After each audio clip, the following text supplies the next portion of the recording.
Hello बच्चों, स्वागत है आप लोगों का आज के क्लास में। आज के क्लास में हम लोग जो है क्लास 12 बिहार बोर्ड इंग्लिश का चैप्टर जो है पोएट्री सेक्शन से पढ़ने वाले हैं। और ये पोएट्री का पहला चैप्टर होने वाला है, जिस चैप्टर का नाम है sweetest love I do not go. Sweetest love I do not गो। और इसका पार्ट 1 है। कई पार्ट में हमने बांट रखा है और इस पार्ट में हम लोग बात करेंगे कि पार्ट 1 में क्या क्या पढ़ेंगे, आगे बताएंगे। और अंग्रेजी जो मैं आपको पढ़ाऊंगा, सभी शब्द का हिंदी लिख दिया गया है ताकि आपको शब्द पढ़ने में कठिनाई ना हो, ताकि आप अंग्रेजी को सही से पहले पढ़ पाएं और फिर अंग्रेजी को आगे जो है सीख पाएं। ओके जी। और बिल्कुल आसान भाषा में आप लोगों को पढ़ाया जाएगा ताकि आपको किसी भी प्रकार का कोई डाउट नहीं रहे। और यदि आप इससे पहले अंग्रेजी पढ़े हो नहीं पढ़े हो, ये कहिए कि 0 लेवल से आपको मैं पढ़ाऊंगा। किताब तो स्टार्ट हो रही है आपकी, ठीक है, लेकिन मैं आपको बिल्कुल बेसिक तरीके से बताऊंगा कि जैसे कि बिहार बोर्ड के बहुत सारे बच्चे ऐसे होते हैं जिनको कि इंग्लिश पढ़ने के लिए आता ही नहीं है। तो याद रखिएगा, हम लोग पोएट्री सेक्शन का चैप्टर 1 पढ़ने वाले हैं, जिस चैप्टर का नाम देखिए जैसे यहां लिखे हैं ना, कैसे लिखे हैं, कौन सा चैप्टर पढ़ेंगे, चैप्टर नेम। देखिए मैं नीचे लिख दिया हूं चैप्टर का नाम, चैप्टर का नाम। ओके जी। तो चैप्टर का नाम क्या है, स्वीटेस्ट। देखिए यहाँ नीचे लिखा हुआ है, थोड़ा सा पेन बदल लूं मैं। ओके जी, यहाँ क्या लिखा हुआ है, sweetest love I do not गो। देखिए यहाँ पे नीचे लिख दिया हूँ sweetest love I do not गो। ये चैप्टर हम लोग पढ़ने वाले हैं। तो चैप्टर का नाम क्या हो गया, ऐसे पढ़ लीजिएगा ना आप लोग, बिल्कुल आसान भाषा में पढ़ेंगे। चैप्टर का नाम क्या हुआ, sweetest love I do not गो। तो यहाँ पे समझिए, स्वीटेस्ट का मतलब होता है प्रिय या प्रियतमा, लव मतलब प्यार, आई मतलब होता है मैं, डू यहां पे हो जाएगा आई डू गो, नो होगा, आई डू नॉट गो होगा। ओके जी, आई डू नॉट गो लगेगा, sweetest love I do not go. Okay, do not मतलब मैं नहीं, गो मतलब जा रहा हूं, मैं नहीं जा रहा हूं। प्रिय मोहब्बत मैं नहीं जा रहा हूं। ओके जी, प्रिय मोहब्बत मैं नहीं जा रहा हूं। लेकिन यहां पे हिंदी भी समझते चलेंगे ताकि आप आसानी से चैप्टर को सीख पाएं, समझ पाएं और याद रख पाएं। ओके जी। तो कौन सा चैप्टर पढ़ रहे हैं आप लोग, sweetest love I do not गो, याद रखिएगा। अब चैप्टर का टाइप क्या है, टाइप, चैप्टर टाइप मतलब होता है चैप्टर किस प्रकार का है, मतलब चैप्टर में कहा मतलब जो है किस प्रकार का कविता है। कविता भी कई प्रकार का होता है। ओके जी, ठीक। इस चैप्टर का टाइप जो है, चैप्टर टाइप याद रखिएगा, ये चैप्टर का टाइप है लव पोम। इसको देखिए बहुत सारे लोग पोएम बोलते हैं, लव पोम पढ़ा जाता है, लव पोम। पोम मतलब होता है, लव मतलब होता है प्यार वाला, प्यार वाला। पोएम का हिंदी होता है, पोएम भी बोल सकते हैं, लव पोएम मतलब प्यार वाला कविता। तो चैप्टर का टाइप क्या हो गया, प्यार वाला कविता, या आप इसको लिरिकल पोएम भी बोल सकते हैं, लिरिक पोएम भी बोलिएगा तो चलेगा, कभी कभी एग्जाम में दे देता है लिरिक पोएम। ओके जी। तो ये चैप्टर का टाइप हो गया। अब देखिए राइटर नेम, राइटर नेम मतलब लेखक का नाम क्या है, ठीक है। राइटर नेम मतलब क्या होता है, लेखक का नाम, है ना। राइटर नेम, राइटर नेम मतलब, राइटर मतलब होता है लेखक का नाम। तो लेखक का नाम क्या है, ठीक है। तो लेखक का नाम है जॉन डन। यहां पे देखिए डन मिस हुआ है, डन ऐसे होगा DONNE, ये एस नहीं होता, ठीक है, जॉन डन। ओके, याद रखिएगा जॉन डन हो जाएगा। तो एक ये चीज देखिए आसान है ना, बिल्कुल पढ़ना। तो चैप्टर जैसे राइटर नेम, राइटर नेम मतलब लेखक, राइटर मतलब होता है लेखक, नेम मतलब नाम, लेखक का नाम क्या है, जॉन डन। चैप्टर का टाइप क्या है, लव पोएम है। और चैप्टर का नाम क्या है, आप कौन सा चैप्टर पढ़ रहे हैं, sweetest love I do not गो पढ़ रहे हैं। ओके जी, समझ में आ रही है ना आप लोगों को। देखिए टाइम लगेगा, लेकिन इतना आसान भाषा में मैं पढ़ाऊंगा ताकि मेरे लिए सभी बच्चे जो कुछ भी नहीं जान रहे हो वो भी उतना ही अहमियत रखते हैं जो बहुत कुछ समझ रहे हो। ओके जी, मेरे लिए सभी इक्वल रहेंगे। अभी चलिए अगला लाइन कहता है बॉर्न एंड डाइड। यहां पे देखिए born and died, born and die यहां पे लिखा है। बॉर्न मतलब होता है जन्म, एंड मतलब होता है और, एंड मतलब हो जाएगा और, डाई मतलब होता है मृत्यु। मतलब जन्म और मृत्यु, किसका जन्म और मतलब किनका जन्म और किनका मृत्यु। तो जन्म हम लोग जॉन डन का बॉर्न, बॉर्न मतलब होता है जन्म, जन्म इनका हुआ था 22 जनवरी 1572 को, याद रखिएगा 22 जनवरी 1572 को इनका जन्म हुआ था, ठीक है ना जी। 22 जनवरी 1572 को जन्म हुआ था। इन मतलब होता है मई, इन इसको पढ़ते हैं इन मतलब होता है मई। कहाँ में हुआ था? रोमन कैथोलिक फैमिली में। कहाँ में हुआ था? रोमन कैथोलिक फैमिली में। अब रोमन कैथोलिक फैमिली में हम लोग डिटेल्स में यदि जाएंगे तो आप लोगों को यहाँ पे पढ़ना पड़ेगा, जैसे कि ईसाई धर्म हो गया, ये सब पूछा नहीं जाता लेकिन बेसिक से जान लीजिए। ईसाई धर्म हो गया, इसको दो भागों में मतलब मुख्य रूप से बांटा गया है, एक तो ऑर्थोडॉक्स, दूसरा कैथोलिक, ठीक है ना। तो ईसाई धर्म के ये कैथोलिक, रोमन कैथोलिक परिवार से थे, यही बात याद रखना है। ज़्यादा जो है ना डीपली हमको नहीं जाना, जिससे फायदा नहीं है। अभी आप लोग का एक तो बेस बनाना है, और ज़्यादा मैं गहराई में लेकर के जाऊं तो परेशानी होगी, ओके ना। तो रोमन कैथोलिक फैमिली से ये बिलोंग करते थे, मतलब 22 जनवरी 1572 को इनका जन्म रोमन कैथोलिक फैमिली में हुआ था, ओके जी, रोमन कैथोलिक फैमिली में। एक चीज, ये चीज हो गया ना क्लियर। अब आगे हम लोग बढ़ेंगे। इन इंग्लैंड, कहाँ में हुआ था? इंग्लैंड में हुआ था, इन इंग्लैंड। इन मतलब होता है में, और इंग्लैंड, इंग्लैंड एक आप जानते ही हैं देश का नाम है। कहता है एंड, एंड मतलब होता है और डाइड मतलब होता है मृत्यु, इसको डाइड पढ़ते हैं। और इनकी मृत्यु जो हुई, इनकी मृत्यु हुई 31 मार्च, 31 मार्च चलेंगे, ये मार्च 31 मार्च, ठीक है, 1631 में इन इंग्लैंड, इंग्लैंड में हुआ। एज मतलब होता है, इसको पढ़ा जाता है एज, एज मतलब होता है उम्र। किस उम्र में हुआ? 59 वर्ष की उम्र में, 59 वर्ष की उम्र में इनकी मृत्यु हो गई, ओके जी। 59 वर्ष की उम्र में इनकी मृत्यु हो गई। किनकी मृत्यु हो गई? जॉन डन की। हम लोग जॉन डन के बारे में पढ़ रहे हैं ना, तो याद रखिएगा बॉर्न एंड डाइड। बॉर्न हुआ था 22 जनवरी 1572 को रोमन कैथोलिक फैमिली में, इंग्लैंड में, देश का नाम इंग्लैंड था। मृत्यु जो है 31 मार्च 1631 में इंग्लैंड में ही हुआ। किस एज में हुआ? 59 वर्ष की उम्र में। बिलोंग्स टू, अब बिलोंग्स मतलब होता है कि ये कहाँ से निवास करते थे। बिलोंग्स मतलब कहाँ से थे, या निवास कहाँ से निवास करते थे। तो बिलोंग्स मतलब होता है निवास करना। कहाँ से करते थे? लंदन से। लंदन कहाँ में? लंदन हो गया शहर का नाम, ठीक है, और इंग्लैंड हो गया देश का नाम। तो लंदन शहर से ये बिलोंग करते थे, जो कि इंग्लैंड में है, जो कि इंग्लैंड में है, ओके।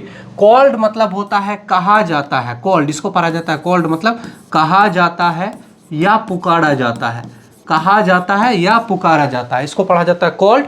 कॉल्ड मतलब होता है कहा जाता है या पुकारा जाता है। क्या कहा जाता है? Pioneer of metaphysical poetry. क्या कहा जाता है? Pioneer of metaphysical poetry.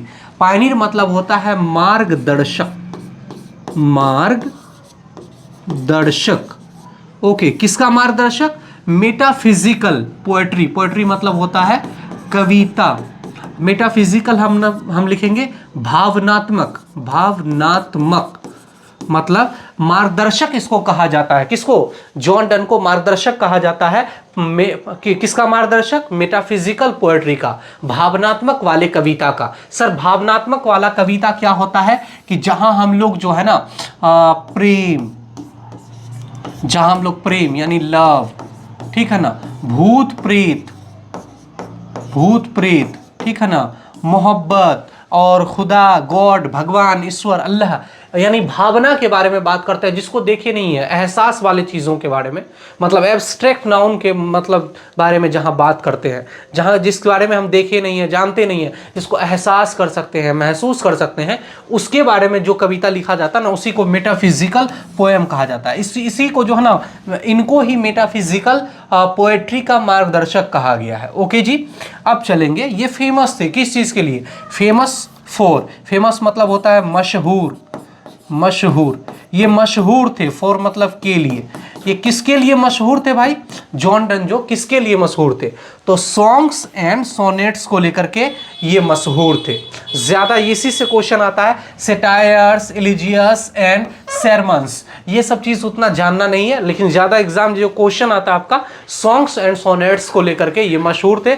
नहीं तो सेटायर्स भी एग्जाम में आ जाए, एलिजियस भी आ जाए, या sermons भी आ जाए, तो इस चीज के लिए ये फेमस थे। सॉन्ग्स मतलब होता है गीत, ठीक है, सॉन्ग्स मतलब होता है गीत। सोनेट मतलब होता है, याद रखिएगा, ये सोनेट स्टार लगा करके ये पूछा जाता है, 14 लाइन वाला कविता, 14 लाइन वाला कविता, इसी को सोनेट बोला जाता है। तो 14 लाइन वाला कविता जो है इसको सोनेट बोला जाता है। तो ये सॉन्ग्स एंड सोनेट्स को लेकर के जो थे, जॉन डन बहुत ही फेमस थे, बहुत ही मशहूर थे। ओके जी, तो फेमस किस चीज़ को लेकर के थे? सॉन्ग्स एंड सोनेट्स को लेकर के। आप लोग समझ रहे हैं ना? इसको नोटबुक में नोट भी करना है, जब तक नोट नहीं करेंगे फिर कोई फायदा नहीं होगा, और इससे एग्जाम में बाहर क्वेश्चंस नहीं आते हैं, याद रखिएगा। ओके, अब आगे चलेंगे। He studied law and read theology. He studied, यहां पे थोड़ा सा इसको छोटा करेंगे। He studied, उन्होंने studied मतलब हो जाएगा पढ़ा, उन्होंने पढ़ा या अध्ययन, उन्होंने अध्ययन किया। लॉ मतलब होता है कानून, उन्होंने अध्ययन किया कानून का। He studied law, उन्होंने कानून का अध्ययन किया। एंड, और रीड, पढ़ा, और पढ़ा, क्या पढ़ा? थियोलॉजी। थियोलॉजी का मतलब होता है धर्मशास्त्र, धर्मशास्त्र। उन्होंने कानून का अध्ययन किया और थियोलॉजी, धर्मशास्त्र। जैसे हम लोगों में नहीं होता है कि मुस्लिमों में कुरान हो गया और गीता हो गया, ये सब धर्मशास्त्र कहलाता है, ठीक है। तो ईसाई का बाइबल हो गया। तो ये लोग, इन्होंने क्या किया था?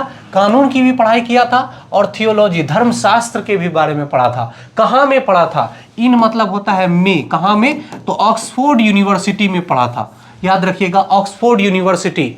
ऑक्सफोर्ड यूनिवर्सिटी कहाँ में है जी?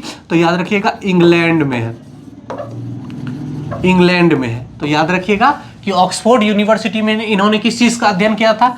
लॉ का, और पढ़ा क्या था? धर्मशास्त्र यानी थियोलॉजी। ये देखिए, आसान करने के लिए मैं हिंदी लिख दिया थियोलॉजी, ताकि आप सही से पढ़ पाएं। आप मेरे बगैर भी कॉपी को उल्टाएं तो हिंदी लिख दिया हूं, ताकि आपको पढ़ने में कोई दिक्कत नहीं हो, किसी प्रकार की परेशानी नहीं हो। जब आप पढ़ पाएंगे तभी तो उसका अर्थ समझेंगे, आपको या याद होगी। आप पढ़ ही नहीं पाएंगे तो आपको याद क्या होगी? क्योंकि बिहार बोर्ड के बहुत सारे ऐसे बच्चे होते हैं, मैं सभी की बात नहीं कर रहा हूँ, लेकिन मैं बहुत सारे ऐसे बच्चे को जानता हूं कि जो कि पढ़ ही नहीं पाते हैं, बोल ही नहीं पाते। इसलिए सबसे आसान तरीके से मैं बताता हूं, ताकि सभी कोई बढ़िया से समझे, सभी को इक्वल नंबर, बढ़िया से अच्छा से नंबर आए। जो मेहनत करेंगे लेकिन नंबर आएगा, ठीक है जी। चलिए, इन्होंने क्या किया? पढ़ा, क्या चीज़ पढ़ा? कानून का अध्ययन किया और थियोलॉजी को पढ़ा ऑक्सफोर्ड यूनिवर्सिटी में। कहता है फोर्स टू लीव। फोर्स मतलब होता है दबाव डाला गया, यानी प्रेशर डाला गया, दबाव, दबाव डाला गया। लीव मतलब होता है छोड़ने के लिए, लीव मतलब हो जाएगा छोड़ने के लिए। क्या छोड़ने के लिए? ऑक्सफोर्ड यूनिवर्सिटी, ऑक्सफोर्ड यूनिवर्सिटी छोड़ने के लिए। फोर्स टू लीव, दबाव डाला गया छोड़ने के लिए। क्या छोड़ने के लिए? Oxford university.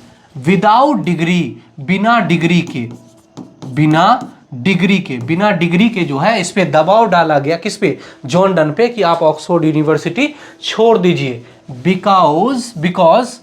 Because of his religion. Because मतलब क्योंकि हो जाएगा क्यों, इसको सॉरी थोड़ा सा मिटाता हूं मैं,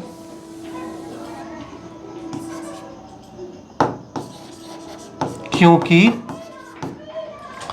हिज रिलीजन, उनके धर्म के कारण, उनके धर्म के कारण। अब धर्म के कारण कैसे समझिएगा, यहां पे एक पॉइंट पे चर्चा करेंगे। पहले कहता फोर्स टू लीव, उन पे दबाव डाला गया। क्या दबाव डाला गया? ऑक्सफोर्ड मतलब लीव ऑक्सफोर्ड यूनिवर्सिटी, मतलब वो ऑक्सफोर्ड यूनिवर्सिटी को छोड़ दे। विदाउट डिग्री, बिना डिग्री के। बिकॉज ऑफ हिज रिलीजन, क्योंकि उसके धर्म के कारण। धर्म के कारण क्यों? कि मैंने बताया ईसाई धर्म को दो भागों में बांटा गया, एक तो ऑर्थोडॉक्स, ठीक है, दूसरा कैथोलिक, ठीक है। अब यहां पे देखिए, ये कैथोलिक से थे और वहां जो चलती था इंग्लैंड में वो था किसका? ऑर्थोडॉक्स वाले का। और ये सारे कैथोलिक वाले को मार के भगा रहे थे, इसी कारण से इसको जो है कॉलेज छोड़ना पड़ा। समझ गए ना? तो धर्म की लड़ाई थी। तो यहाँ पे ये ऑर्थोडॉक्स वाले ने कैथोलिक को वहां से निकाल दिया था, इसी के कारण से इसको छोड़ना पड़ा। कहता सेंट टू प्रिजन। सेंट मतलब होता है भेजा गया, भेजा गया। प्रिजन मतलब होता है जेल, इन्हें जेल भी भेजा गया। जॉन डन को जेल भी भेजा है। सेंट टू प्रिजन, जेल भेजा गया। फॉर मतलब होता है के लिए। अच्छा, क्यों के लिए, किसके लिए जेल भेजा गया? सीक्रेटली मैरिंग, छिप के शादी करने को लेकर के। छिप के मैरिंग मतलब हो जाएगा शादी को लेकर के, छिप के शादी करने के लिए। किससे शादी कर लिया था ये छिप करके? हीज पैटर्न्स नीस, अपने अंगरक्षक की भतीजी से। इन्होंने क्या किया था? अपने अंगरक्षक की भतीजी से ही छिप करके विवाह कर लिया था, मतलब मैरिंग कर लिया था, शादी कर लिया था। कहता है सेंट टू प्रिजन, इसे जेल भेजा गया। फॉर सीक्रेटली मैरिंग, छिप के शादी करने के लिए। हिज पैटर्निस, अपने अंगरक्षक की भतीजी से, इसलिए इनको जेल भी भेज दिया गया। ठीक है ना, समझ रहे हैं ना आप लोग। फिर कहता है इन 1615, 1615 में, इन मतलब होता है में, 1615 में, एट एज ऑफ, एज मतलब होता है उम्र, किस उम्र में? 42 वर्ष की उम्र में। कहता है इन 1615 एट एज ऑफ 42, 42 वर्ष की उम्र में, बिकेम, बिकेम मतलब बन गए या हो गए, बन गए। प्रीस्ट मतलब हो जाएगा पुजारी। अब देखिए कि पुजारी, प्रीस्ट की इंग्लिश होती है मतलब पुजारी, लेकिन ये पादरी बन गए थे कि चर्च में जो लोग नहीं रहते हैं, जैसे हम लोगों के मंदिर में जो रहता है उसको पुजारी बोलते हैं, मस्जिद में रहता है मौलाना या मौलवी बोलते हैं, लेकिन जो चर्च में रहता है उसको जो है ना पादरी बोलते हैं। ओके जी। तो ये 1615 ईस्वी में, 1615 में 42 वर्ष की उम्र में प्रीस्ट बन गए। किस वर्ष की उम्र में? अब इससे संबंधित जितना क्वेश्चन है वो भी हम आगे लगाने वाले हैं। ये पढ़ करके सेकेंड वीडियो जो आप देखिएगा वो सारा क्वेश्चन वाला देखिएगा, आप क्वेश्चन फिर बनाइएगा। जब तक आप क्वेश्चन नहीं बनाइएगा ये पढ़ने का कोई फायदा नहीं होगा, साथ साथ क्वेश्चन लगाते चले जाएंगे। ओके जी, ठीक है। अब आगे चलेंगे। कहता है वाइफ नेम। अब देखिए इनकी वाइफ का नाम जो था एनेमोरा था। ओके जी, एनेमोरा। ओके, अब एनेमोरा, एनेमोरा का जन्म जो है 1584 में हुआ था और मृत्यु जो हो गया था 1617 ईस्वी में हो गया था। Wife name anymore. ओके जी, एनेमोर। यहाँ पे आप देखते हैं कि थोड़ा सा क्या क्या चीज़ है। अब यहाँ पे आज का क्लास जो है आपका पहला लेक्चर यहाँ वाइफ के नेम को लेकर के ही समाप्त हो जाएगा, लेकिन इस कविता में आगे जो है थीम थोड़ा सा जुटना था। मिलते हैं अगले वीडियो में, तब तक के लिए ये चीज़ तैयार करके रखिएगा। सेकेंड में आपका जो है ना टेस्ट लेने, मैं टेस्ट लूँगा, इससे जितना भी संबंधित सवाल होगा। मिलते हैं अगले वीडियो में, तब तक के लिए आप अपना ख्याल रखें और वीडियो हमारी कैसी लगी कमेंट करके ज़रूर बताइएगा। Take care, bye bye.